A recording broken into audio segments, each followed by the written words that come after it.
একটা কাপল আমার কাছে আসে যে আসলে একটা সত্যি একটা গোল উদ্দেশ্য নিয়ে আমার কাছে এসেছে। উদ্দেশ্যটা হচ্ছে যে কি একটা বেবি চাই না, আর আমার সাকসেস কিন্তু ওটা যেটা হচ্ছে কোলে বাচ্চা। আমি আপনাকে এটা প্রেগনেন্সি পজিটিভ করাই দিলাম, এটা কিন্তু আমার সাকসেস না। আসলে যখন একটা পেশেন্ট সে মা ডাক শুনবে, বাবা ডাক শুনবে, সেটাই আমার সার্থকতা। এটা প্রেগনেন্সি আসলে অ্যাবর্শন হইল, সেটা আসলে সাকসেস বলি না।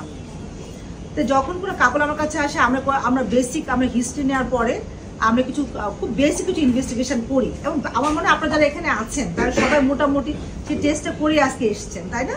সবাই আছে, সবাই মোটামুটি অত উঁচু ফাইল নিয়ে আমার কাছে আসে। তো কিছু টেস্ট আমরা খুব বেসিক না দেখলে আমাদের সেই টেস্টগুলো করে নিতে হয়। তো নাম্বার ওয়ান যেটা হলো যে আমাদের মহিলাদের ক্ষেত্রে আমরা 3টে পরীক্ষা করি, পুরুষের ক্ষেত্রে আমরা একটা টেস্ট করি, খুব বেসিক। আর একটা কম্বাইন্ড একটা ব্যাপার যেটা আমরা সবসময় হিস্ট্রি নিয়ে, যে ওদের রিলেশনটা ঠিকমতো হচ্ছে কিনা। আর হাজব্যান্ডের ক্ষেত্রে যে একটা টেস্ট বলো, সেটা সিমেন অ্যানালাইসিস। যদি ওনাদের সম্পর্কটা ভালো থাকে, মেলামের সাথে কোনো প্রবলেম না থাকে, তাহলে একটাই, সেটা হলো সিমেন অ্যানালাইসিস। আর ওয়াইফের ক্ষেত্রে আমরা তিনটে জিনিস দেখি। একটা হলো ওনার গর্ভাশয় বিছানা ঠিক আছে কিনা, ওনার ডিম্ব নালী দুটো ঠিক আছে কিনা, ওনার ডিমের রিজার্ভ কেমন। খুব বেসিক আসলে, মানে সেখানে হচ্ছে যে আমাদের ওখানে কিছু জানার কোনো প্রয়োজন নাই।